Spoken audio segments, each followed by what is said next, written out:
Lake Mead's death spiral, how a century of lies built a $5 trillion collapse. Hands go up, then stall. 7 state delegates glance at the clock, while a federal lawyer reads the ultimatum. Conserve 2 to 4 million acre-feet, or Washington will choose who bleeds. Phones buzz from Phoenix to Los Angeles. Hydropower managers whisper about minimum pool. Someone asks if the turbines can make it through summer. They can't promise. Cities, farms, and the grid hang on weeks, not decades. A century-old promise oversold the river and financed a $5 trillion boom on snow that never arrived. The man who signed the check knew the baseline was wrong. The proof sits in river gauges. To understand the ultimatum, we go back to the wet lie that started it. The wet lie, 1922's baseline error. They met on a cold November in Santa Fe with a task that sounded simple: divide a river. Herbert Hoover kept the peace as chair, but peace had a price. The Bureau's flow records, short, shiny, and conveniently plump, told a flattering story. The Colorado, they said, averaged more than 15 million acre-feet. On that ledger, dreamers could build anything. The problem was timing. The gauges sang during one of the wettest stretches in a millennium. Tree rings, silent then, deafening now, show those decades were an outlier. The long-run river gave closer to 12 million acre-feet, but nobody in that room wanted to hear it. California was sprinting. The other 6 states were tying their shoes while eyeing the starting gun. The stakes felt immediate. If California locked up rights first, the upper basin feared a dry future and political irrelevance. So negotiators split the river cleanly on paper: 7.5 million acre-feet to the upper basin, 7.5 to the lower. Mexico's share, 1.5, would come later. Add it up, and the math only works if the river behaves like the wet years. It didn't. They wrote a contract against a phantom. Hoover pushed compromise over caution. Engineers warned about variability, but precision lost to urgency. The compact ducked the hardest question: who takes the hit when the river's smaller than the promise, and left that to future lawyers. In that ambiguity, incentives took shape: build fast, grow faster, and let the next drought balance the books. Meanwhile, the political theater sharpened the divide. Upper basin states insisted on protecting their right to develop later without being trapped by California's head start. Lower basin cities, Los Angeles, then a booming Phoenix and San Diego, saw a clean number, not a shifting climate engine. Agricultural empires in Imperial and Palo Verde were already laying canals like arteries. The message was clear: convert paper water into wet water before the other guy does. Here's the number that haunted the century: a guarantee north of 15 against a reality near 12, sometimes less. That gap, 3 million acre-feet, became the hidden debt in every budget, every dam bond, every subdivision promise stamped with assured supply. People lived on that number. Banks lent on it. Politicians campaigned on it. And each good snow year let them believe a little longer. There was one data set that would have slowed the parade. Paleoclimate work, tree rings carving out droughts deeper than anyone remembered, started to emerge decades later. But even in the mid-20th century, early hydrographs hinted at trouble. Variability wasn't a nuisance, it was the plot. The compact, though codified optimism. Once you pour optimism into law, you pour it into concrete next. From the minute the ink dried, the race shifted to construction. The Bureau of Reclamation would make the flows bankable. Storage could smooth the bad years, they argued, and hydropower could pay the bills. On a spreadsheet, it looked like securitization. Take volatile water, wrap it in reservoirs, sell bonds against steady deliveries and electrons. The law's generous baseline became collateral. But the incentives hit a trap. If your legal promise exceeds your physical supply, growth looks heroic while reservoirs are full. As they drop, the math you ignored shows up with a clipboard. Meanwhile, politics hardened. Prior appropriation, first in time, first in right, meant early agricultural users held senior claims. New metro giants arrived late and junior, yet carried outsized populations and economies. The compact didn't erase that, it layered over it. In quiet memos, a few engineers admitted the baseline was probably high. They proposed clauses to adjust deliveries to actual supply. Those clauses didn't survive. Too messy for lawyers, too scary for bond markets, too soon to confront. So the system adopted a workaround mentality: over-allocate, then negotiate exceptions whenever reservoirs sag. It worked. until the 21st century took away the cushion. What nobody in 1922 knew, what they couldn't know, was that warming would shave the river even in years with decent snow. Warmer air steals moisture from soil and plants before it becomes runoff. Earlier melt slips past the capture window. Evaporation climbs off big lake surfaces. The river didn't just dip, it changed character. The average vanished from under the compact's feet. Meanwhile, the cultures built on the promise found momentum hard to break. Farm districts structured around cheap, senior water kept planting thirsty crops that paid the bills. Cities wrote 100-year assured supply letters while adding rooftops faster than they cut per capita use. Hydropower revenues papered over irrigation deals and subsidized growth. Everyone's ledger balanced as long as the old snowpack returned. There's a micro-story that captures the blind spot. In the 1950s, a bureau engineer visiting a river gauge wrote a note about missing flow during hot springs. The water S in the wind. He wasn't being poetic. He was watching future debt drift off the surface. That line never made it into the compact. It should have been the headline. So the wet lie did its quiet work. It wasn't fraud. It was a bet, placed with the confidence of a young century in love with machines and maps. The check they wrote bought time, power, and cities. It also set up a reckoning. Promises on paper were about to become concrete, miles of it, and that concrete would double as collateral for a river that was never that big. Concrete as collateral, Hoover, Glen Canyon, and the engineered empire.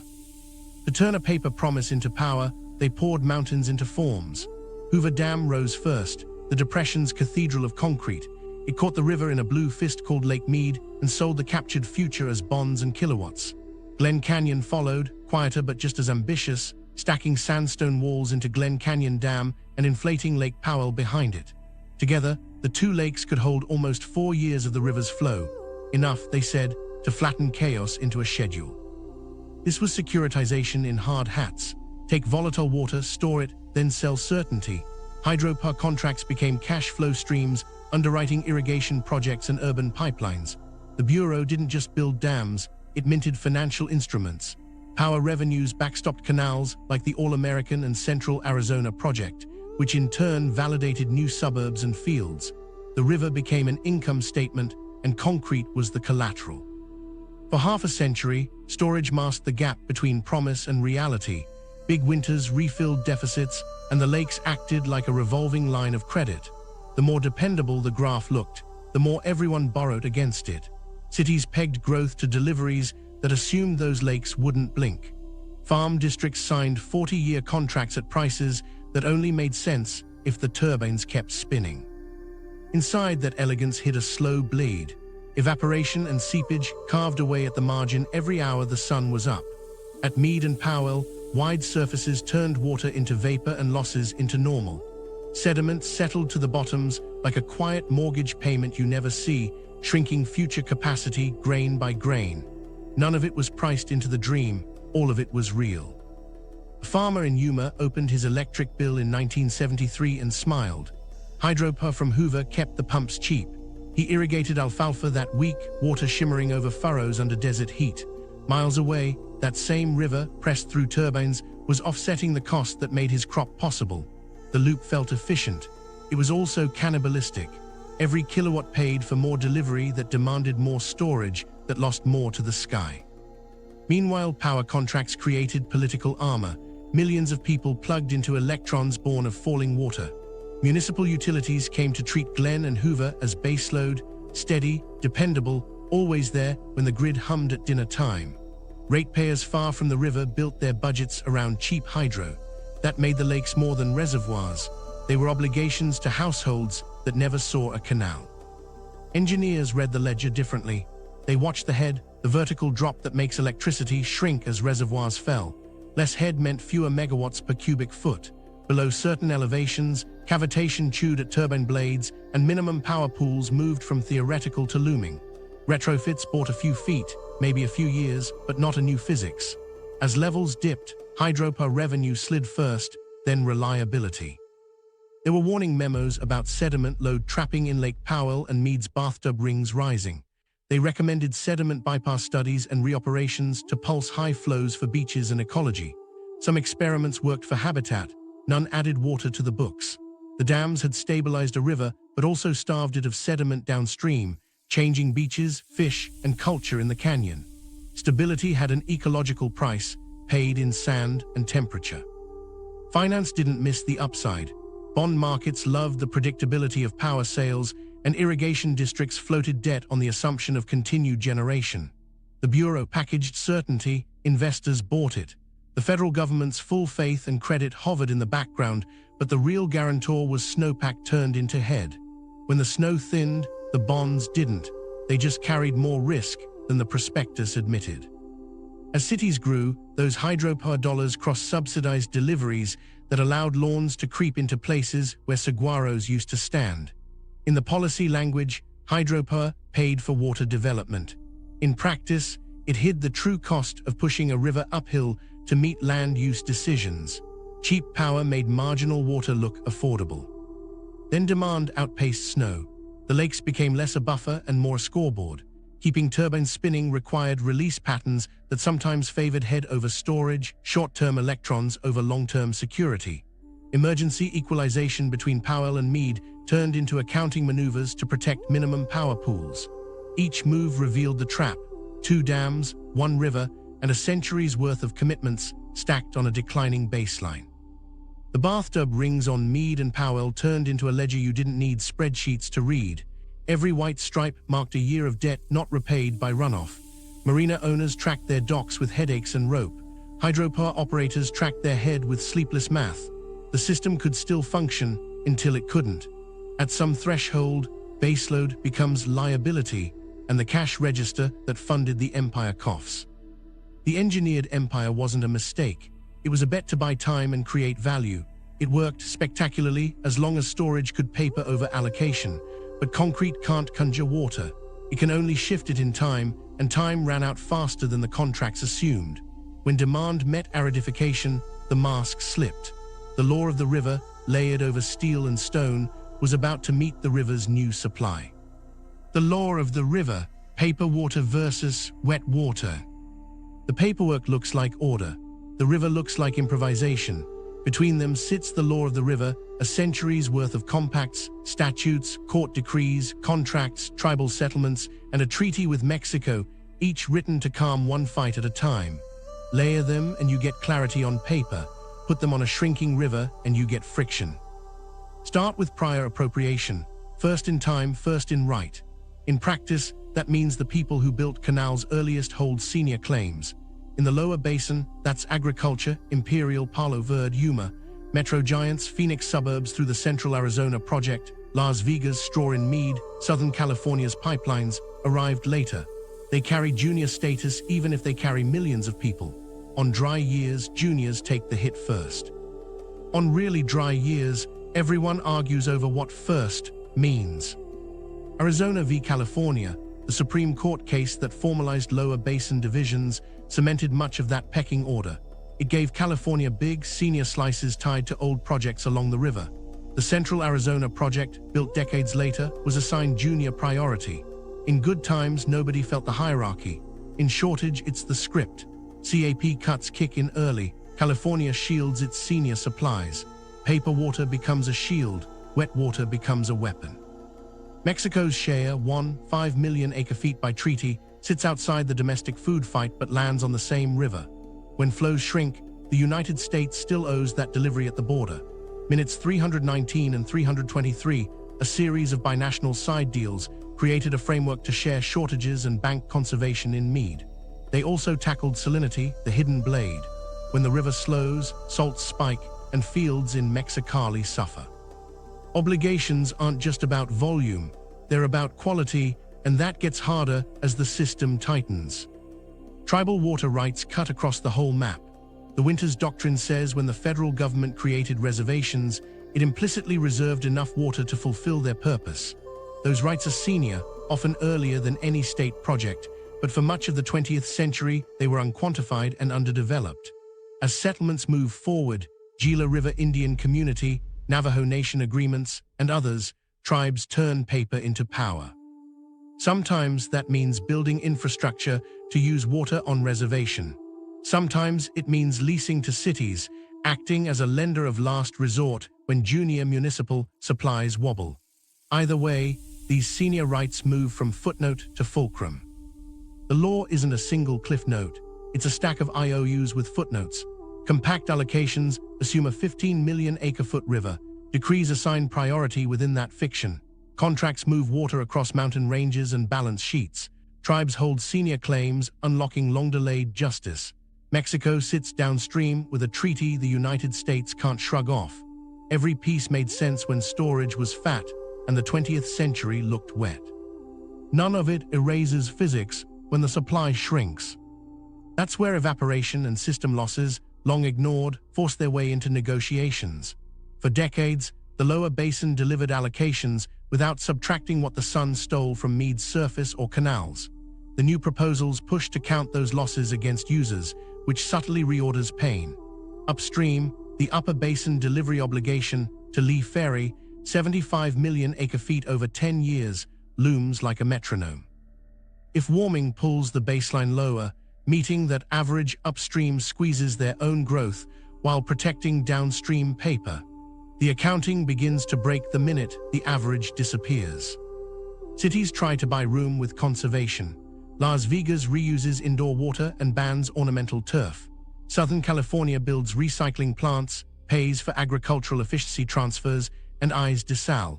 Phoenix puts lawns on a diet, but keeps approving subdivisions that lean on CAP's junior straw. On paper, these are portfolios. On the river, they're negotiations over who moves first when the next tier triggers. Meanwhile, agriculture leans on senior leverage. Imperial Irrigation District can fallow fields for money, but it doesn't have to. Alfalfa keeps the checkbook stable, and senior status keeps deliveries coming. System conservation deals, paying farmers to leave water in Mead, buy time. They don't erase priority. The minute an emergency fades, the law snaps back to first-in-time habits unless the contracts rewrite it. There's a quiet twist. Paper water can't sue the sky. When flows drop, everyone reaches for language. Surplus, shortage, intentionally created surplus, exchange, lease, transfer. Each term carries a price and a precedent. The Mega-Drought, or aridification if you prefer the truer word, turns those terms from policy into triage. Senior versus junior becomes less about history and more about whether lights stay on and taps run next month. This is the moment everything changes in negotiations. The law of the river used to divide growth. Now it allocates decline. Paper water drew the map. Wet water redraws it. And as the numbers tighten, the fights you thought were about states turn into fights within states, within agencies, within neighborhoods. The statute books don't move fast. The river does. The Mega-Drought data when average vanishes. To see why the paperwork is wobbling, look at the rings inside old trees. Their ledgers, tight bands for dry years, fat bands for wet. Across the upper basin, dendrochronologists stitched thousands of cores into a 1-200-year timeline. The pattern is blunt. The 20th century, the compact's measuring stick, was one of the wettest stretches on record. The baseline that felt normal was the anomaly.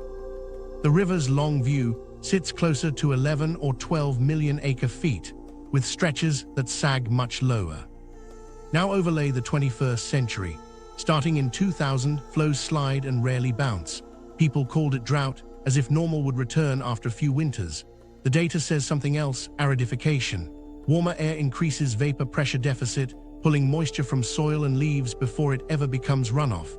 The same snowpack translates to less river because the atmosphere takes a bigger cut. It's not just fewer storms, it's a new math for the ones we get. Runoff timing shifts the ledger further. Spring comes earlier and snow melts fast. In the old pattern, gradual melt lined up with reservoir operations, and managers could catch peak runoff in big buckets. Now warm spells trigger pulses in March and April. By the time release schedules adjust, a chunk of that water has slid past the capture window. The year-end totals don't just shrink, they move around the calendar where concrete can't quite reach them. Evaporation stacks new losses on low lakes. As Mead and Powell fall, surface area changes and shoreline geometry exposes more warm, shallow water. Hotter air and longer ice-free seasons push evaporation rates higher. At the same time, the head that makes electricity drops, compounding a feedback. Less generation per unit of release means more pressure to release water to keep power commitments, which lowers the lakes, which increases evaporation. The numbers don't care about intent. Add the phantom 3 million acre-feet, the overpromise baked into allocation, and you get a structural deficit that appears every year even before a dry winter shows up. Managers have been patching that gap with intentionally created surplus, conservation programs, and accounting transfers, but the tree ring baseline undercuts the idea that average will bail them out. Average, as negotiated in 1922, has vanished.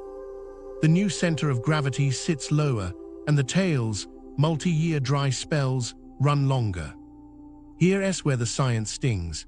Attribution studies parse how much of the flow decline is temperature-driven versus precipitation. A big chunk is heat.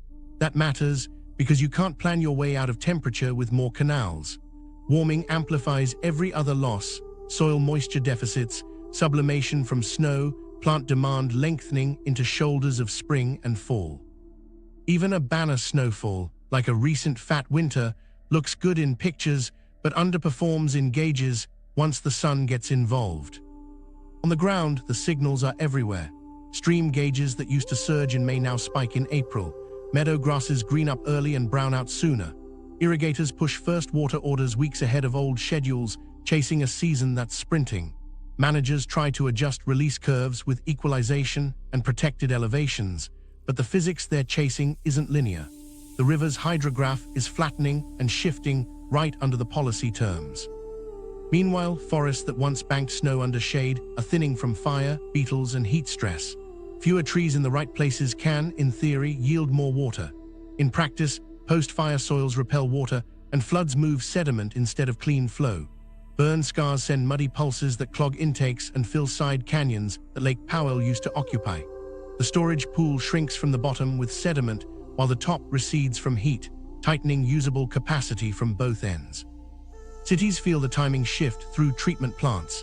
Earlier runoff means more turbidity periods coincide with maintenance windows.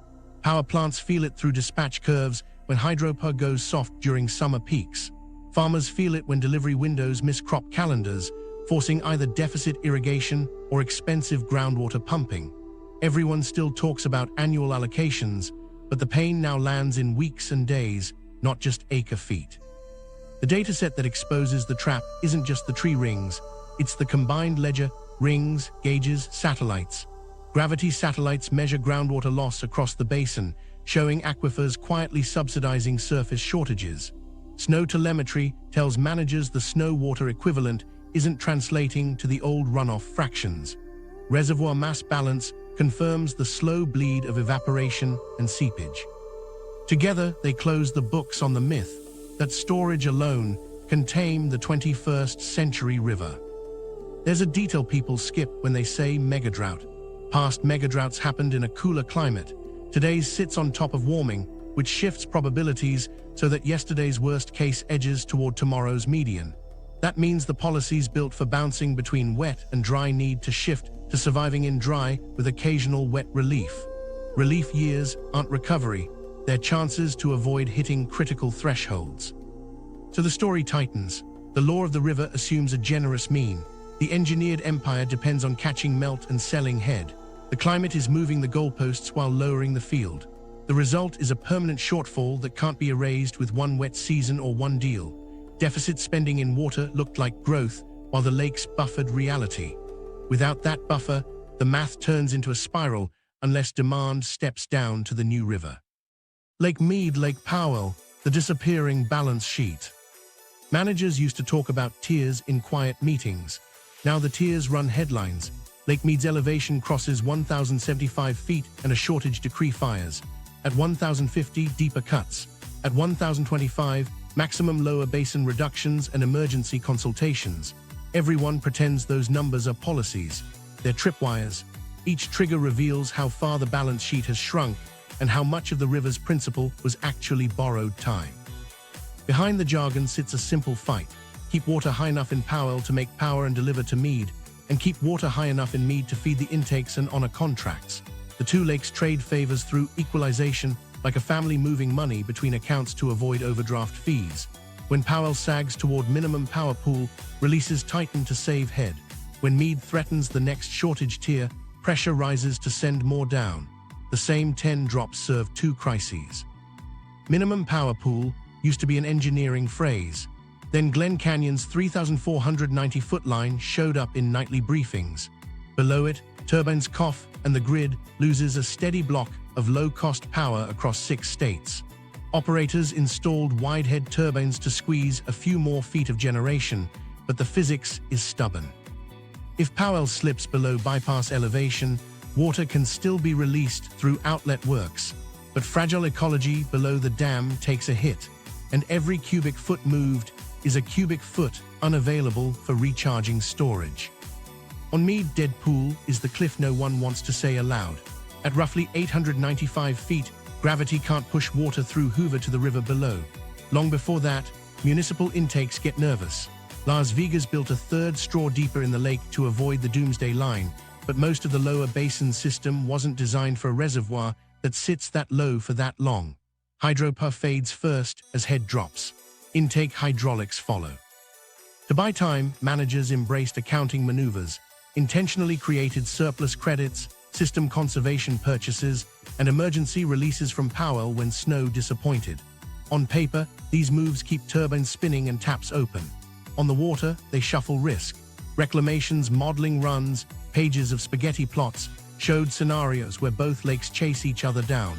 Those curves jolted negotiators out of comfort. The balanced budget they'd been selling was a series of transfers, not deposits. The numbers bend in ways the public can see. Those white bathtub rings around both reservoirs are an open-air ledger. At Mead, marinas chase the shoreline with longer gangways until the lake outruns their credit lines.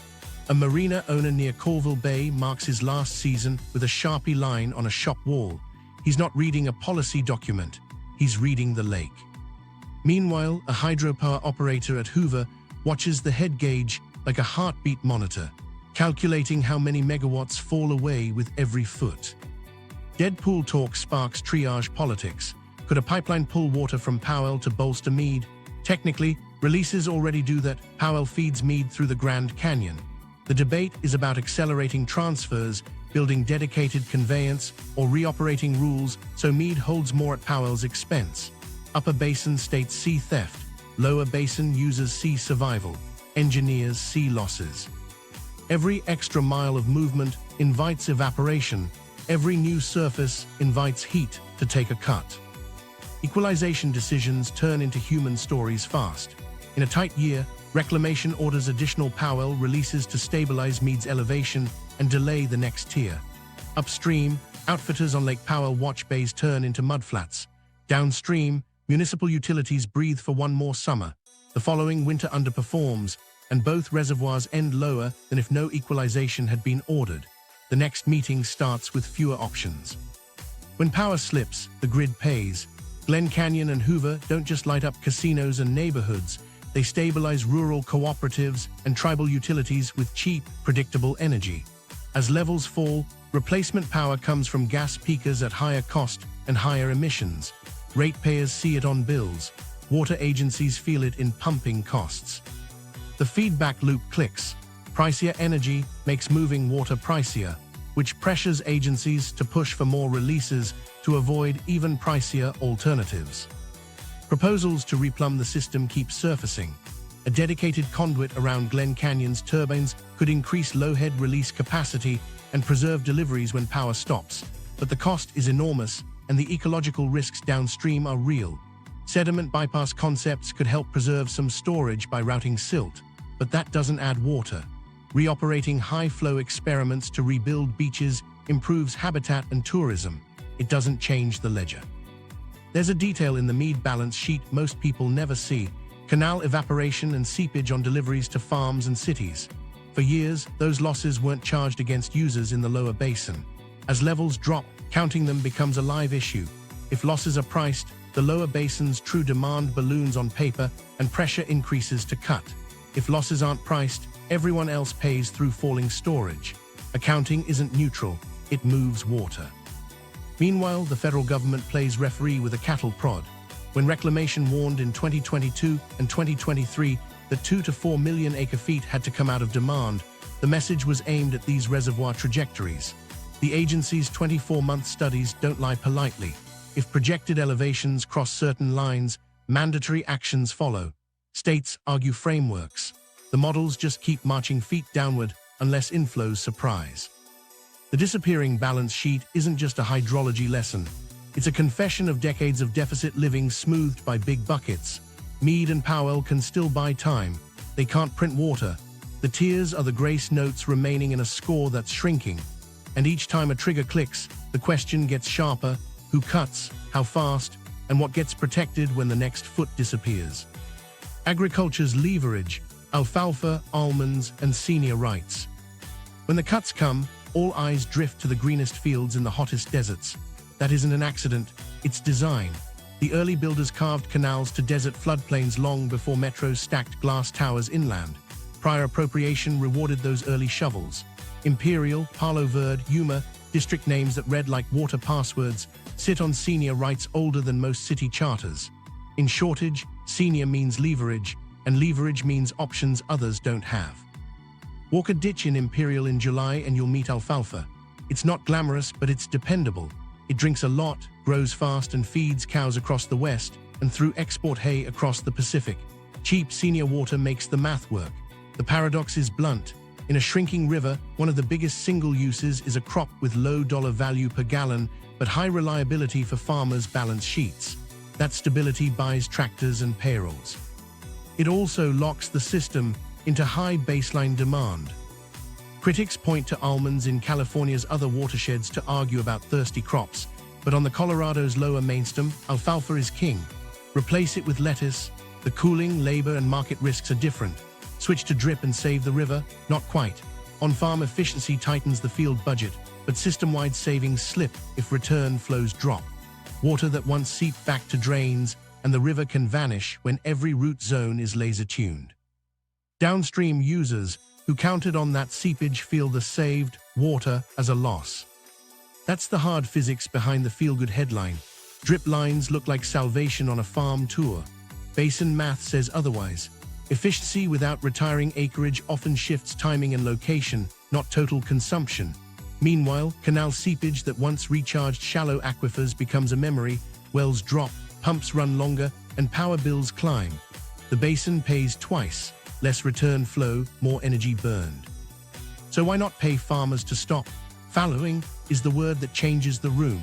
Imperial has done it before: contracts that compensate growers to rest fields, letting water stay in Lake Mead as system conservation. Those deals buy months for cities and turbines. They also scare towns built on farm payrolls. A year of fallow is fine. A decade of fallow can turn a valley's main street into a row of empty storefronts. Planners call it buy and dry. Residents call it leaving. The leverage shows up in negotiations. Senior districts can auction certainty. Metro agencies, desperate to avoid hard shutdowns, pay premium dollars to lease temporary cuts or fund canal linings and on-farm improvements in exchange for a slice of conserved water. The headline screams partnership. The footnote admits it's renting time. When contracts expire, priority rights snap back like elastic. A grower in Palo Verde tells you he'd switch if the numbers penciled.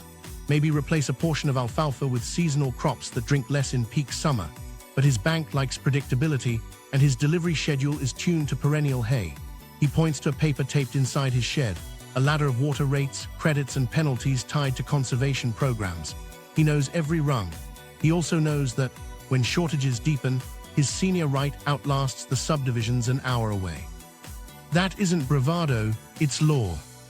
There's a story out of Yuma that captures the bind. A cooperative invested in sprinklers and scheduling tech across dozens of farms. They shaved consumptive use per acre. That year, they grew more high-value winter vegetables for the same water, shipping across North America. Cities cheered the efficiency. The next year, a shortage tier cut CAP deliveries to Phoenix suburbs. Did the saved water flow to those taps? Not directly. The conserved volume was booked in Mead to stabilize the system, not reassigned to juniors. The co-op got paid. The suburbs still had to cut. The river doesn't reward morality, it follows contracts. Meanwhile, international markets sharpen local choices. Export hay prices pull bales to ships when domestic dairies soften. That means the river's water quietly leaves as compressed rectangles bound for ports. Politically, it's combustible. Why should a river under triage water cows in another country? Legally, senior users can sell their crop.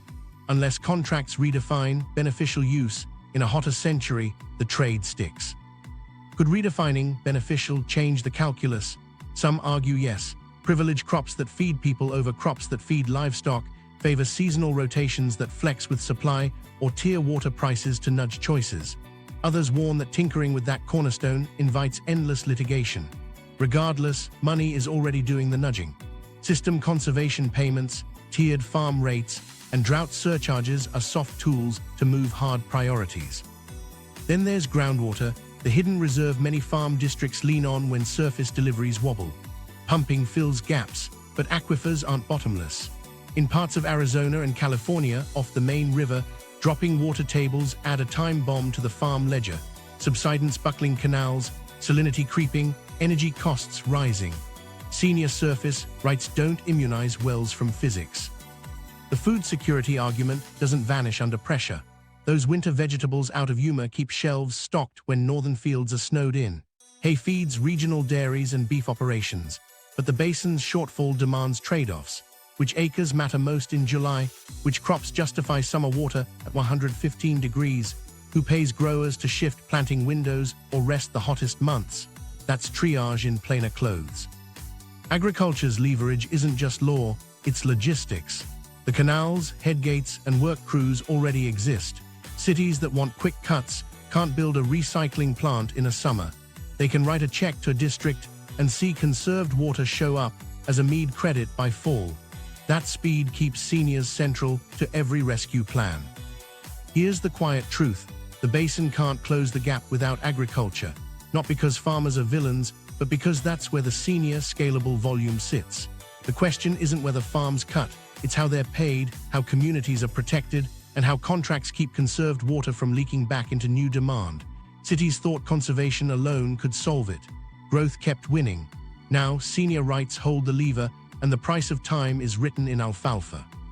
Metropolitan bets: Las Vegas, Phoenix, Tucson, LA, San Diego. Cities stared at the same shrinking ledger and made different bets. Las Vegas moved first because it had to. 90% of its water comes from Lake Mead. When the bathtub ring climbed past the strip's neon, Vegas built a deeper straw, an intake board under the lake bed to sit below crisis lines. Then it rewired behavior. Turf bans ripped out decorative grass, rebates paid for desert yards, and indoor water turned into a loop. Shower to sewer to advanced treatment back to the lake, credited and recaptured. Per capita use dropped by nearly half since the early 200s while the population grew. The trick wasn't magic, it was plumbing and discipline.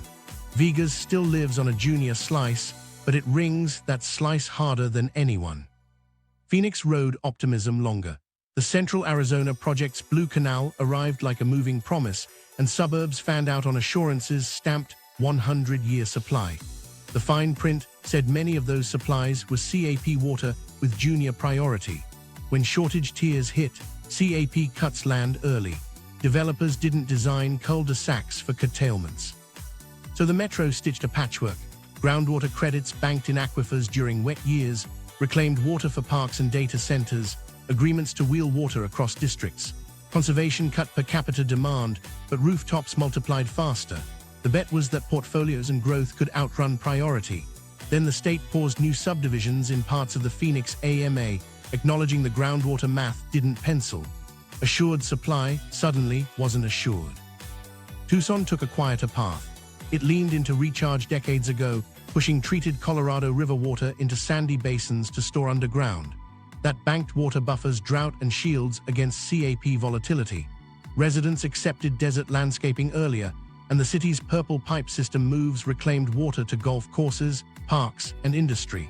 When CAP shortages bite, Tucson can pump its credits while cutting back higher-cost surface deliveries. It's not painless, but the culture built conservation into identity. Even so, expansion on the metro edge still tugs at finite reserves, and each hotter summer makes peak demand spikes sharper. Southern California plays a different game, Because its portfolio is bigger and messier. Los Angeles and the Metropolitan Water District spread risk across sources. Colorado River via the Colorado River Aqueduct, State Water Project imports, the Owens Valley Aqueduct, local groundwater, recycling, and stormwater capture. That diversity looks resilient, but every leg is wobbling. Sierra Nevada snowpack is less reliable, environmental limits constrain exports, and the Colorado is tightening. So LA is pouring billions into pure water recycling to turn wastewater into a new local supply and doubling down on stormwater capture basins tucked under parks and neighborhoods. Lawn conversions roll forward meter by meter, while rate structures nudge use downward. The trade-off is cost. Local water is pricier than imported water used to be. Resilience shows up on bills. San Diego learned the hard way during a 1991 cutback scare.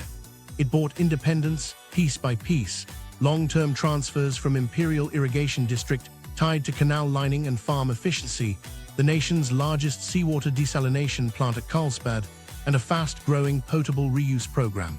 The desal plant is insurance, expensive, energy-intensive, but drought-proof on paper. The transfer contracts locked in a senior-anchored stream through IID's rights. San Diego now carries one of the most secure portfolios in the basin and one of the most expensive. Independence isn't free. It's financed by ratepayers who decided predictability was worth the premium. Here's the catch across all metros. Conservation success invites growth. Cut per capita use and you free capacity. Developers see green lights. Without hard caps, savings get absorbed by new demand. Vegas fought that with turf bans and strict hookups. Phoenix wrestles with its assured supply law in a warmer world. LA pushes zero increase rules for large developments paired with offset requirements. San Diego's contracts guard volume, but rising costs test public patience. Every city is learning that efficiency alone can't outrun an inflow that's sagging. Then the grid complicates everything. When hydropower slips, replacement electricity is dirtier and pricier, and water agencies feel that in pumps and treatment plants. Advanced recycling is energy-hungry, desal is more so. Portfolios that lean on these supplies inherit power market volatility. The energy-water nexus tightens as summer peaks grow hotter and longer, just as hydro underperforms. Rates rise, equity questions follow. Who gets priced out of resilience? Micro story, a planning commission outside Phoenix approves a subdivision on a Tuesday night. The packet includes a hydrologist's letter, assured for 100 years. 2 days later, a CAP shortage projection deepens. The developer's phone lights up. The letter is technically true. The path to water depends on leases that haven't been signed and recharge credits that vanish if cuts extend. The sale brochures stay glossy. The footnotes get denser. Across the basin, metros ask the same question with different accents. How do you keep taps on and homes habitable when the river tightens another notch? Vegas bets on reuse and rules. Phoenix bets on portfolios and time to rezone its edges. Tucson bets on its bank. LA bets on turning every gallon twice before it hits the ocean. San Diego bets on contracts and a briny hedge. Everyone says conservation, everyone means cut somewhere else too. And yet, when federal models flash the next tier, each city says the polite version of the same thing, not ours first. That's when the referee walks back in. Federal muscle, Interior's ultimatum, and the 2-4 MAF question. While city councils drafted polite letters and districts circled spreadsheets, the Department of the Interior walked in with a clock. Reclamation's models had been flashing red for months. Then the agency said it out loud: conserve 2 to 4 million acre-feet, fast, or we'll use federal authority to make the cuts. It wasn't a suggestion. It was a countdown tied to reservoir elevations that don't wait for perfect plans. States arrived at the table with familiar armor. The upper basin pointed to its compact obligation, 75 million acre-feet over 10 years to Leaf Ferry, and argued it had lived within hydrology, not paper surplus. The lower basin arrived with a structural deficit and a habit of smoothing it with Mead. California leaned on senior rights fortified by Arizona v. California. Arizona walked in carrying CAP's junior badge. Nevada had conserved early and wanted that history to matter. Each position was logical. None of them added water. Reclamation didn't negotiate feelings, it negotiated feet. The 24-month study lines were the language. Cross 3,490 at Powell and minimum power pool becomes a risk, then a reality. Let Mead slide toward 1,025 and the lower basin hits maximum shortage tiers with Mexico sharing pain under minutes 319 and 323. The 2 to 4 million acre-feet wasn't a round number. It was the gap between modeled inflows and where those tripwires sat. Frameworks hit the table. One camp pushed evaporation and system loss accounting in the lower basin, finally charge users for what the sun steals from Mead and the canals. That would push big numbers onto books that had ignored them, shifting cuts toward those closest to the reservoir. Another camp pushed system conservation on steroids, pay agriculture to fallow fast, and book every saved acre-foot in Mead to stabilize elevation. Voluntary, if possible, mandatory, if not. California offered sizable cuts, but framed them as temporary to defend priority. Arizona sought shared percentages to avoid getting gutted by junior status alone. Nevada wanted recognition that early conservation should reduce its pain. Interior's leverage wasn't just law, it was hardware. Glen Canyon and Hoover are federal dams, operating rules, outlet capacities, and power dispatch live on federal desks. If emergency declarations triggered, reclamation could reshape releases to protect infrastructure even if state plans lagged. That prospect moved negotiators more than speeches did. Everyone understood what bypass only at Glen Canyon looks like. No hydropower, fragile downstream temperature shifts, and a narrow channel for controversy. The modeling that scared the room wasn't a single worst case. It was the spaghetti, hundreds of traces showing Mead and Powell stepping down under plausible inflows. Even with an average or slightly above average winter, the lines grazed critical thresholds unless demand dropped immediately. The negotiators asked for time to socialize cuts at home. Interior pointed at the calendar and the lake gauges and said the same word twice: accelerate. Inside states, the standoffs got louder. In Arizona, intrastate fights pitted CAP users against on-river users with higher priority. In California, the Metropolitan Water District weighed how far to lean on Imperial's senior share without blowing up long-term relationships. Upper basin voices balked at any frame that looked like a de facto delivery guarantee to the lower basin in a hotter world. Mexico watched closely, ready to invoke shortage sharing minutes, but expecting reciprocity. Everyone saw their own constituents in the mirror. Interior saw the head on the turbines. A compromise template formed like a braid. Front-loaded system conservation purchases from agriculture across IID, PVID, and UMA, paid at premium prices with federal dollars. Percentage-based, time-limited reductions for lower basin municipal contractors tied to Mead's monthly elevations, not annual hopes. Lower basin evaporation accounting phased in, ratcheting over several years so agencies could adjust. Upper basin commitments focused upstream, operational tweaks, enhanced coordination at upstream units, and safeguards to avoid violating the Lee Ferry decadal requirement in low inflow years. Mexico's participation mirrored domestic cuts through minute agreements with funding for conservation projects in the Mexicali Valley. It wasn't neat. California insisted on language-preserving seniority after the emergency. Arizona extracted triggers that would increase California's share if Mead crossed deeper thresholds. Nevada secured crediting for past and ongoing conservation. Reclamation layered in emergency release authorities, pre-agreed moves if Powell approached power pool, eliminating the need for midnight calls. The money, Inflation Reduction Act funding, and other federal pots greased the gears. Still, the 2 to 4 million acre-feet question lingered.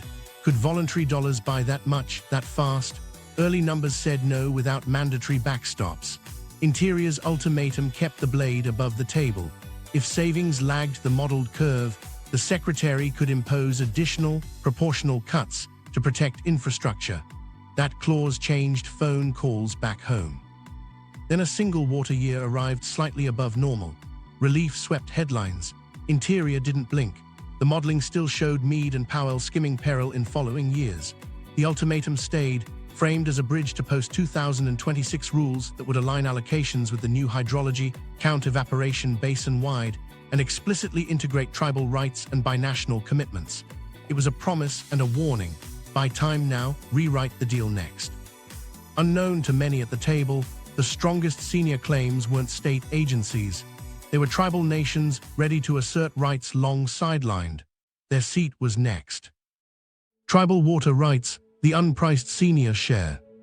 They'd been in the room the whole time, but the ledger didn't count them. Tribal nations hold some of the oldest rights on the Colorado, senior not by sympathy but by law. The Winters Doctrine ties water to the creation of reservations, enough to fulfill the reservation's purpose, dating back to that founding date. For decades, those rights sat unquantified, underfunded, and fenced out by pipes they didn't control. Now, as the river tightens, they're not just moral claims, they're leverage. Quantification is where paper becomes power. Settlements, often stitched together over years, determine volumes, uses, and money for pipes, canals, and treatment. Without infrastructure, a right is a promise you can't drink. With it, tribes can choose, develop water at home for agriculture, housing, and industry, lease a portion to nearby cities, or bank credits that protect future generations. Each option carries sovereignty, revenue, and trade-offs written in acre-feet. In Arizona, the Gila River Indian community changed the script. Their settlement unlocked a large CAP allocation, paired with funding to build canals and recharge basins. With infrastructure in place, GIC became a reliable partner in scarcity, leasing water to Phoenix area cities, and in crunch years, to the federal government as system conservation that left water in Lake Mead. On paper, they were a supplier. In practice, they were a stabilizer, turning senior certainty into metropolitan resilience, on their terms and for a price. Other tribes are following paths shaped by geography and history. Along the mainstem, senior rights tied to on-river access can be developed faster. In interior basins, projects need pumps, long laterals, and power. Every mile of pipe is a sovereignty statement and an engineering challenge. Federal dollars, long overdue, are finally flowing through settlement acts and infrastructure bills, but backlogs are deep, and inflation eats appropriations while steel waits in laid-on yards. Leasing is the word that makes planners lean forward. Many settlements allow temporary transfers to non-Indian users, often limited in duration and volume. That flexibility turns tribes into pivotal market makers. But leasing is not a surrender, it's a strategy. Revenues fund housing, schools, and economic development. Contracts include off-ramps, and when shortages deepen, leases can step down to protect on-reservation needs first. Cities accustomed to permanent rights are learning to live with term sheets set by sovereign neighbors. The legal map is still uneven. Some major claims remain unquantified, with litigation or negotiation crawling through courts and Congress. Each unresolved right is a wildcard for basin accounting, senior water not yet counted as developed demand. As those rights come online, they'll crowd the ledger further, but they'll also correct a century of exclusion. Justice arrives as volume and voice. There's a quiet financial twist most commentators missed. Through CAP repayment structures and settlement frameworks, tribes have, in effect, acted as lenders of last resort to Arizona's cities, leasing senior water into junior systems to cover near-term gaps. The cities get reliability they can't buy elsewhere. The tribes get revenue and recognition. When post-rules rewrite shortage, those relationships become ballast for both sides. On the ground, the stakes look like ordinary life. A Navajo family hauling barrels along a long dirt road wants a tap, not a doctrine. Settlements promise thousands of connections, but pumps and treatment plants come before faucets. In the meantime, tanker trucks burn diesel over miles of bad road, while Lake Powell laps at Sandstone a county away. The paradox is brutal. Senior rights don't automatically turn into clean water at home without pipes and power.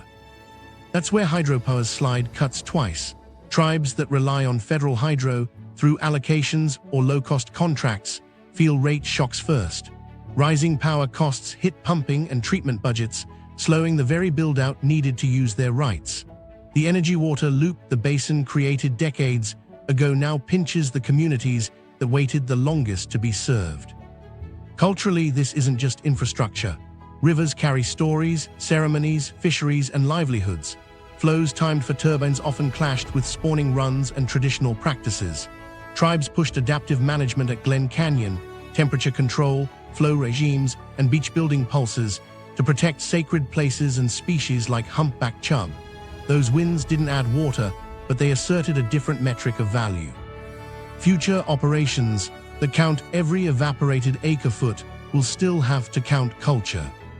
As the ultimatum era settles in, negotiators are learning a new sentence: nothing settles without tribes. Post-2026 frameworks will need explicit tribal participation, not perfunctory consultation, co-management seats, shared data, and guaranteed funding to build capacity. Evaporation accounting, shortage sharing, and market rules will have to recognize senior tribal rights as baseline, not afterthought. And when cities seek leases, they'll sit across from governments that can say no. A near-future deal will likely carry a signature image: a tribal council voting to lease a block of water for 5 years, revenue earmarked for a treatment plant and a school roof, with a clause that steps down volumes if Mead dips below a threshold. A mayor signs, a federal official nods. The lake rises a foot more than it would have. The tap in a home that never had one finally turns.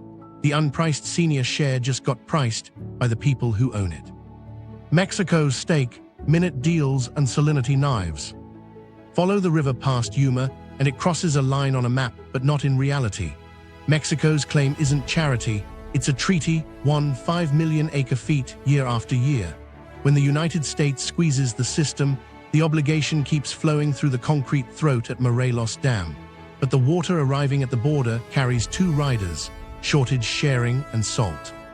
The shortage side came through diplomacy, not lawsuits. In 2012, Minute 319 reframed the relationship. Mexico would take proportional cuts when the lower basin declared shortage, and in exchange could store conserved water in Lake Mead, an ICMA, a binational savings account. The deal also birthed a rare gesture: a pulse flow in 2014, a planned flood that rolled into the desiccated delta so children could see a river run to the sea. It lasted days. The photographs lasted longer. The mechanics mattered more, a template that treated Mexico as a partner in balancing the ledger. Minute 323 renewed and expanded that playbook through 2026. Mexico agreed to deeper shortage sharing at lower Mead elevations.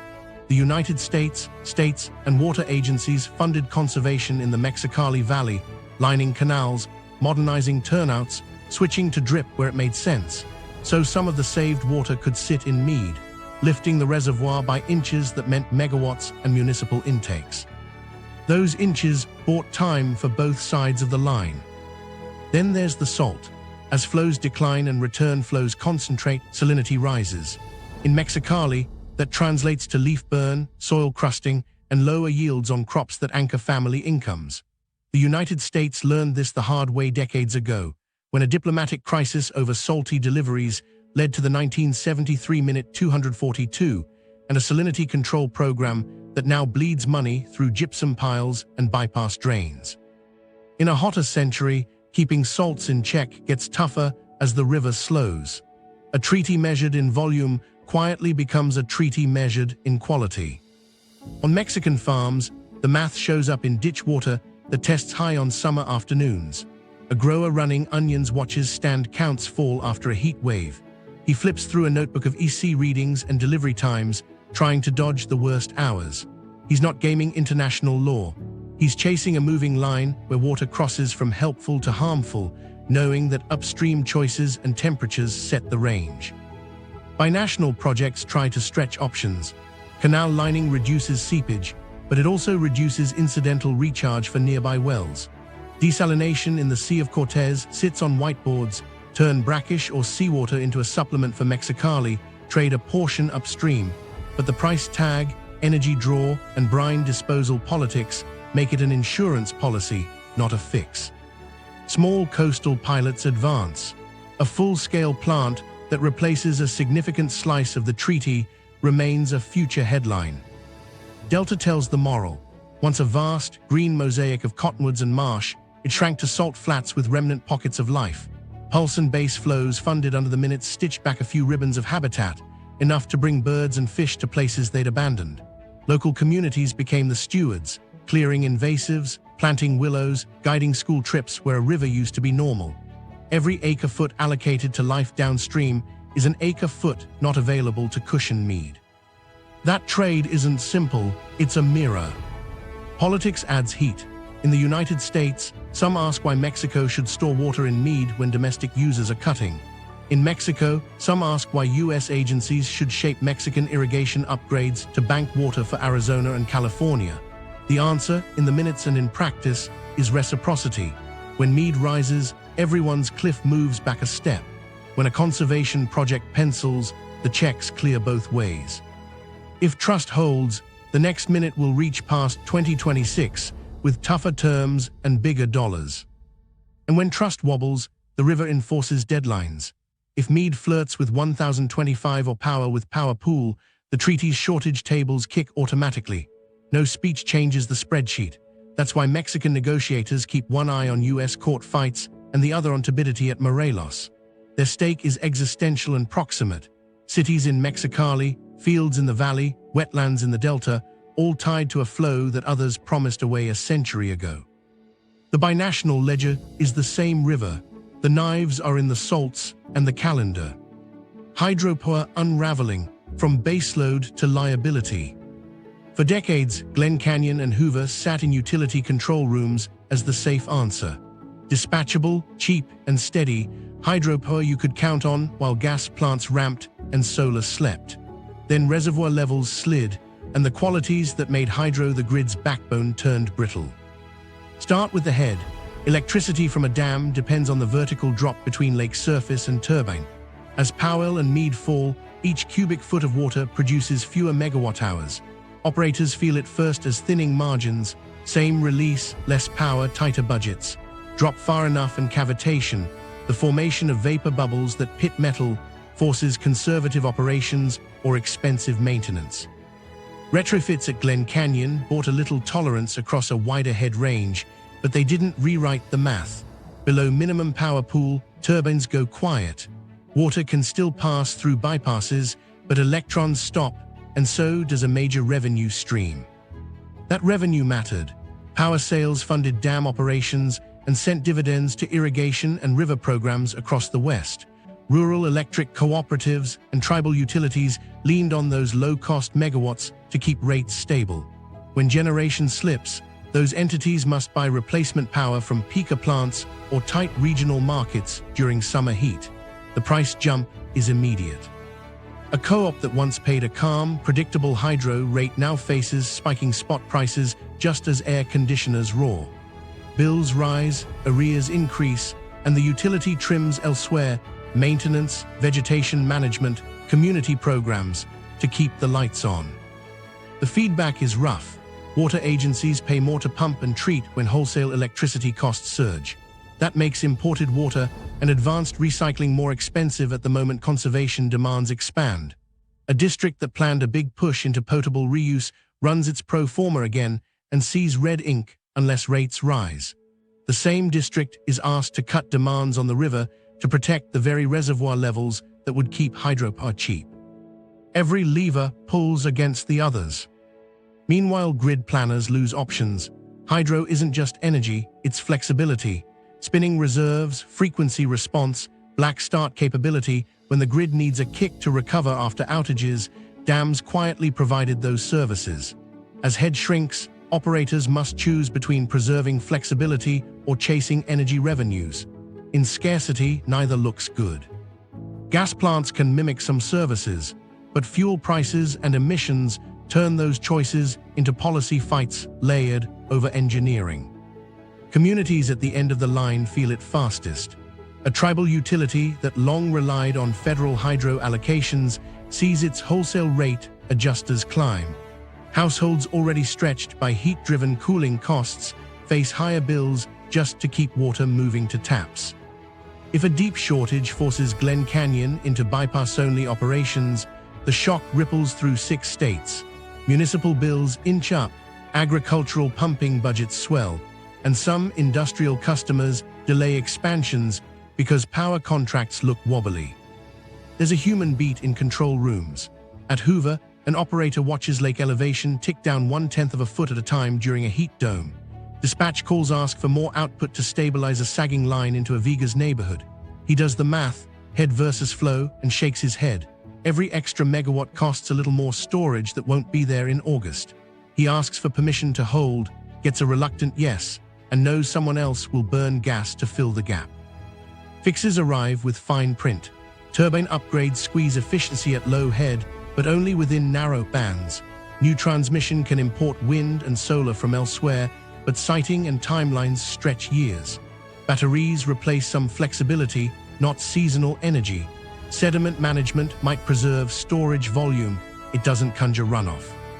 Talk of reoperating Glen Canyon to emphasize deliveries over power reads like triage, accept the end of baseload status and treat the dam as plumbing first. For some, that's heresy. For others, it's honesty. Rates become politics. Urban customers ask why their bills rise when they've cut lawns and installed efficient appliances. Agricultural districts ask why pumping is pricier when they're already being paid to fallow. Regulators juggle cost allocation while warning that the era of artificially cheap water and power bundles is ending. Investors notice. Credit agencies fold hydropower volatility into municipal bond outlooks, nudging borrowing costs up for agencies planning big projects to survive shortage. Here's the pivot: hydropower doesn't disappear, its role changes. From baseload to opportunistic, generate when head and flows allow, focus on grid services when energy is scarce, and step back when protecting elevation prevents damage. The asset still matters, it just can't carry the promise it once sold. In a hotter west, the grid will run on a different mix: solar at noon, wind at night, batteries bridging, and hydro as a careful, precious scalpel. That shift is less a choice than an admission written in falling feet. The price of water, markets, transfers, and moral hazards. When the river's cushion thins, price walks in. Not abstract economics, contracts with delivery dates, acre-feet with routing instructions, penalties for late volume. The basin's quiet truth is that water already has a market. It just grew in the shadows of priority, crisis, and politics. Short-term leasing is the fastest lever. A city signs a 1 or 2 year deal with a farm district, fallow a block of acreage, leave the conserved water in Mead, and the city gets a credited share or stability against the next tier. The check clears within months. The lake rises by inches. It works because the plumbing exists and the accounting is legal. It also creates a habit. Temporary fixes become a standing line item, normalizing scarcity purchases the way winter gas hedges sit on utility books. Permanent transfers are a different animal. Move a right from a field to a pipe, and that land's future changes. IID to San Diego deals, PVID arrangements with Metropolitan, they set precedents. Lined canals, on-farm improvements, and a long tail of delivery schedules built a highway for water to migrate. The fear under every hearing is buy and dry, that transfers hollow out rural economies and strand communities. You can write mitigation into contracts, jobs, habitat funds, local infrastructure, but the water leaves, and so does some of the payroll. Speculators smell opportunity in uncertainty. Hedge funds and water rights funds form LLCs, buy senior shares at the edges, and pitch flexible liquidity to thirsty metros. The optics are toxic, Wall Street trading lifeblood in a megadrought.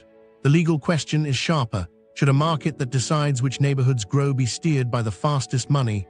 Western states have tools, beneficial use tests, anti-speculation doctrines, but enforcement takes will and data. Without transparency, rumor outruns fact and public trust erodes with every headline. Pricing inside cities has its own politics. Tiered rates, cheap blocks for essential use, steep prices for luxury watering push demand down. They work, but when hydropower slips and recycled water projects come online, baseline costs rise. Ratepayers pay for resilience, not indulgence, and affordability strains show up in shut-off notices. Agencies add lifeline rates, income-based assistance, and stronger conservation rebates to keep equity from collapsing under climate math. Recycling sits where markets meet engineering.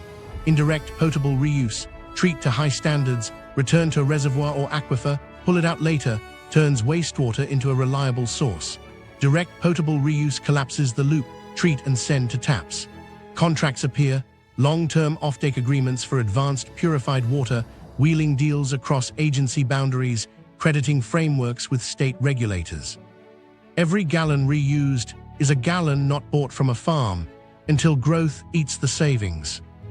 The biggest moral hazard is subtle: banking intentionally created surplus while expanding demand. An agency pays to conserve water today, earns credits in Mead, then uses those credits to green light tomorrow's development. On paper, the math works. On the river, the baseline shrinks. Credits mask expansion, the system's deficit persists. Regulators try to fence the loophole, time-limited credits, shrinkage factors, loss accounting, but pressure to approve projects finds seams. Agricultural efficiency programs carry their own hazard. Pay for drip and sprinklers without tying dollars to reduced consumptive use, and you may shift water from drains back to crops without saving the river a drop. Good contracts measure consumptive savings, require third-party verification, and book the conserved volume to the lake, not to the next pivot field over. That's hard work. It's also the difference between buying headlines and buying time. Markets can help triage. A summer auction where districts offer conserved water to metros at a posted floor price could move volume quickly when heat waves hit. Term leases, 5 to 10 years, give farm towns planning time and give cities predictable bridges while recycling plants get built. But each instrument needs guardrails. Caps to avoid permanent dry up by stealth, community benefit funds for rural economies, and hard accounting so saved water doesn't leak into shadow growth. Then there's redefining beneficial use. Western law long prized, use it or lose it, pushing farmers to irrigate even in low-profit conditions. Updating statutes to recognize conserved, banked, or leased water as beneficial is underway in places, but every change worries someone who fears forfeiture.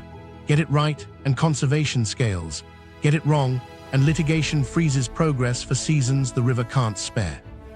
The cleanest sentence in a messy debate is this: price can allocate shortage faster than politics, but without rules, it allocates pain to the least powerful. The basin needs markets with brakes, transparent, metered, and tethered to real hydrology. Otherwise, dollars will keep buying promises the river can't keep. The ones who prepared anyway. Not everyone waited for a memo. A thin, quiet network formed. No oath, no list. Just people who'd sat near the sealed pages or heard the hum described by someone they trusted. They didn't call it prepping. They called it moving. It started with leases. A couple 3 blocks from the bay signed papers on a tired house 2 ridgelines inland, 64 feet above grade, crawl space high enough for bins and a water tote. He told his partner it was for schools. She didn't ask for the real reason. They swapped the gas range for induction, added a transfer switch, and learned the sound the fridge doesn't make when the neighborhood goes dark. A telecom systems guy ended his Ocean View lease and bought a cabin at the end of a gravel road. Twice a month he worked the hand lever on the well, so it'd never be theory. Shelves got labels like he was soothing his own head: water, filters, meds. He tucked spare radios and a cheap SDR dongle into foil sleeves with handwritten tags, baseband, handset, fob, and slid paper maps under a cutting board. Routes circled around bridges like moles he'd ask a doctor about later. Details, not drama, changed lives. A nurse in a coastal clinic started pestering facilities about generator fuel stratification and asked for a second tank on higher pads. She didn't say why. She pushed for oxygen cylinders upstairs and got eye rolls, then signatures. A school custodian with a ham license mounted a VHF antenna in a wellness room on the 2nd floor and taught 8th graders to key up a call sign without giggling. Micro-stories stacked. A city planner who'd survived too many stakeholder meetings began biking the inland evacuation spine at dawn, timing lights and shoulder widths. He bought a coffee for a grocery manager and asked which pallets go first when power drops. They made a list that didn't look like heroics: insulin, formula, batteries, rice. He wrote the aisle numbers on a sticky and stuck it under his mouse pad. Complication tugged at homes. A teenager missed salt air and a team by the pier. A partner stared at hills that smelled like dust and called the silence boring. Jobs didn't hop ridgelines gracefully. One woman walked into HR with a resignation letter and a polite smile, then drove 2 states east for a pay cut and a smaller sky. Meanwhile, small towns adjusted in ways that read like common sense. A rural co-op strung a second feed around a floodplain. A clinic bought a crank ultrasound and a manual suction pump because batteries fail in stories, not just drills. A church mounted a lockbox outside with a laminated card, VHF channel numbers, a phone tree, a map to a hill. The pastor hated acronyms, so the card didn't have any. A contractor who'd poured slabs near the water for 30 years got a spec for breakaway walls, elevated mechanicals, and a top-floor refuge with independent comms. Wrong coast, he joked. The project manager didn't laugh. He bolted steel he'd never bolt that high, ran conduit to a room with an unlabeled door, and installed a second generator that didn't appear on the tour. After a winter storm shaved 6 feet off a parking lot, he stood by the new rail and stopped joking. A mother built analog into muscle memory. Paper copies of numbers her kids had never memorized, because phones always remembered. Pencils and a crank radio lived in a drawer beside a map with one route highlighted in yellow and a second in red. She hung a wrench on a nail next to the gas meter, taught her son clockwise and counterclockwise, and said, "You won't need this until you do." They learned radios like recipes. A neighbor's call sign became a habit after dinner. Bayafengs chirped across fences. People who'd never said simplex learned to pick a quiet channel and say their street name. It felt silly until the first wind event took cell towers down for 8 hours. A teenager, rolling eyes, checked in anyway and found it easy. Grief threaded through the practical. One couple split when move inland sounded like abandoning who they were. Another came back for a birthday and ran a hand along a new edge where asphalt used to be. The ocean had eaten a stripe of lot and a piece of denial. Nobody said "I told you so." They loaded cupcakes and went home uphill. Money followed sense in places that still pretend decisions are neutral. A hospital board approved a satellite ICU on a ridge for operational efficiency. A warehouse 2 valleys overfunded a backup well, gravity-fed, because pumps don't take opinions. A wastewater plant ordered extra manual gate keys and asked a machinist to cut duplicates, then hid them in 3 places and told 5 people. They built lists and left them where hands would find them. Keys on the nail. Valve clockwise. Channel 3 if phones die. Check on Mrs. Alvarez, she won't ask, written in a margin that looked like care, not doom. The note the operative sealed infected their posture. Practical beats prophetic. Elevation buys minutes. Minutes become lives. They kept it small on purpose. 1 hill. 1 bridge. 1 room with a lock and water. 1 neighbor whose name you know. None of it proved a date. All of it worked for wind, fire, quakes, or the long weird we already live. They weren't waiting for sirens. They were writing a script you can run without electricity. Quiet readiness looked odd to friends who stayed by the water. That was fine. They weren't recruiting. They were rehearsing. And when the wind went still one evening, and the sky wore a color no one had a word for, they didn't argue with it. They picked up the wrench, the radio, the map, and they moved. The date delivered. You've walked the rooms, felt the hum, watched the guardrails bend. Here's what sits inside the sealed envelope, with the boundaries we promised to keep. First, what's hard fact versus careful inference? Hard fact, a calendar date spoken clean in session, then written again in mirror script under stress. Hard fact, a time window bracketed to hours, mirrored and tightened on an unauthorized pass marked local. Hard fact, a narrow coordinate band recorded as degrees and minutes, chain of custody clean. Inference, the whispered city name.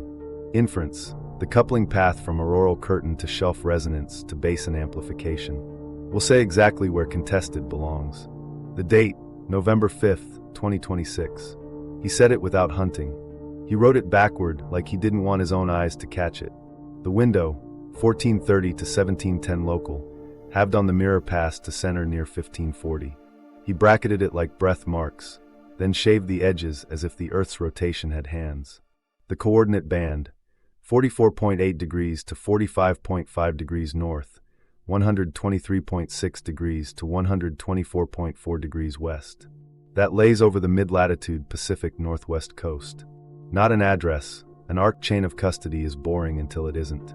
Tape flagged, pages bagged, signatures stacked. Courier cases logged through rooms where careers go to live or end. We saw the routing, the metadata, the handwriting that gets people fired if it bends.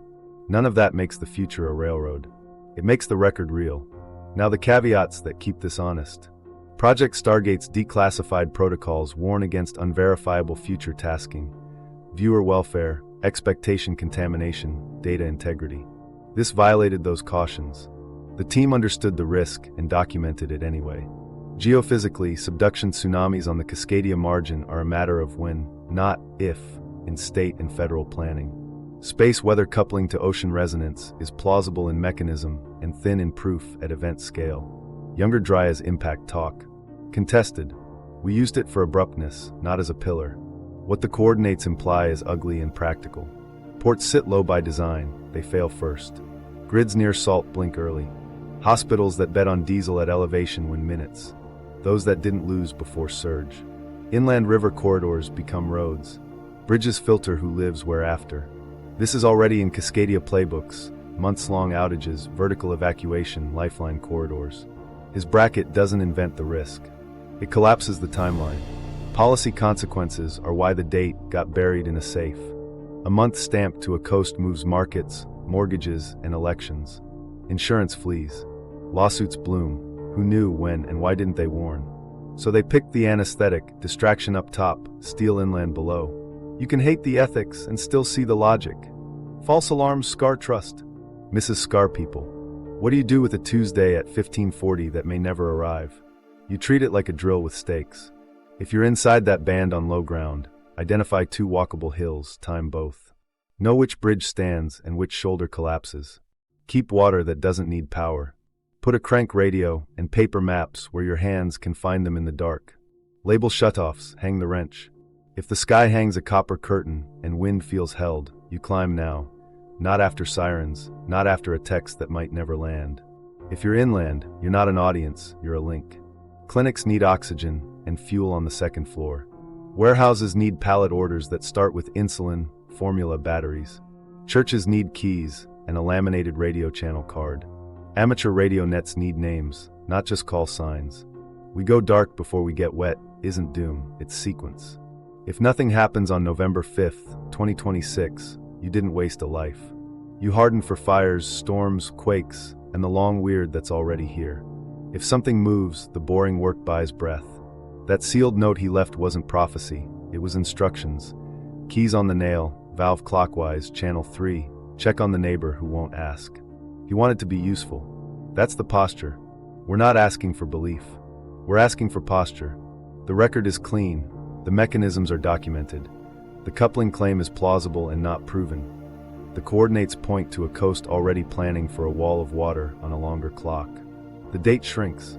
That clock, you decide whether you're a spectator or a neighbor. There's one more thing that lives between lines. Irreversible didn't mean forever. It meant the baseline moves. After isn't a wasteland, it's a town that learned its map. If the curtain hangs and the wind goes quiet, you don't argue with the sky. You count your steps. You go. And on the hill you circled in yellow, you make room. What it means if he was right, and if he was wrong. Start with the psychology, not the gear. Normalcy bias says tomorrow looks like today because yesterday did. Learned helplessness says systems are too big, so scroll instead. Doom fatigue turns warnings into wallpaper. Break those 3, and you move. If he was right, usefulness beats certainty. Treat November 5th, 2026 like a drill you run without permission. Elevation buys minutes, minutes become lives. Pick 2 hills you can walk, time both, and write the numbers on a card. Identify one bridge that stands and one shoulder that slides. Mark the detour in pen on a paper map. Hang a wrench by the gas meter. Label shutoffs. Put a crank radio and spare batteries where your hands actually reach in the dark. Store water that doesn't need power. Practice one radio check with a neighbor on VHF. No jargon, just a channel and a call sign you can say without laughing. If he was wrong, the same work pays off in storms, fires, outages, and the long weird we already live. It's not a bunker, it's a habit. Hospitals on slopes pre-stage oxygen and fuel high. Clinics own keys. Warehouses draft pallet orders that start with insulin, formula, batteries. Churches hold a laminated card with channel numbers and a phone tree that works with paper. Amateur nets learn names, not just call signs. Government behavior under uncertainty will feel familiar. They hedge. They harden quietly. They rename stairs as parks and push grants into resilience corridors. Expect multi-hazard to carry the weight of the thing they won't say. Expect platform filters to downrank posts that combine maps, dates, and evacuation verbs. Don't argue with the filter, build local signal, flyers, porch talks, drills that look like block parties. Space weather coupling to ocean resonance remains plausible, not proven. Cascadia rupture risk is documented, in plans, not prophecy. Treat the mechanism with humility, and the timeline with respect. The operative's window is a clock, not a guarantee. Anchor behavior to cues you can verify. Copper daylight, held wind. A steady curtain at latitudes where curtains don't belong. HF weird, sell hiccups. If those stack while you stand on low ground inside that band, you move now. No siren needed. The ethic is quiet stewardship. You don't owe belief in a man. You owe readiness to people you can name. Keys on the nail. Valve clockwise. Channel 3 if phones die. Check on the neighbor who won't ask. If nothing happens, you've built competence. If something moves, competence buys breath. One more posture shift. After isn't ruin, it's a new baseline. Baselines always move. The towns that remember maps, radios, water, and second-floor rooms keep their shape. The ones that wait for permission lose hours they needed. You won't get permission. You'll get a sky that looks wrong and a clock you can feel in your bones. Count your steps. Go. Resolution and broader meaning. He didn't name an enemy. He named a schedule a living planet might keep while we argue with calendars. If this sharpened your sense of time, learn one hill, one bridge, one channel, and one neighbor's name. Subscribe for the follow-up on coastal drills and the release of that sealed note. Share this with one person on low ground, and then make a plan you'll be grateful for, even if nothing happens.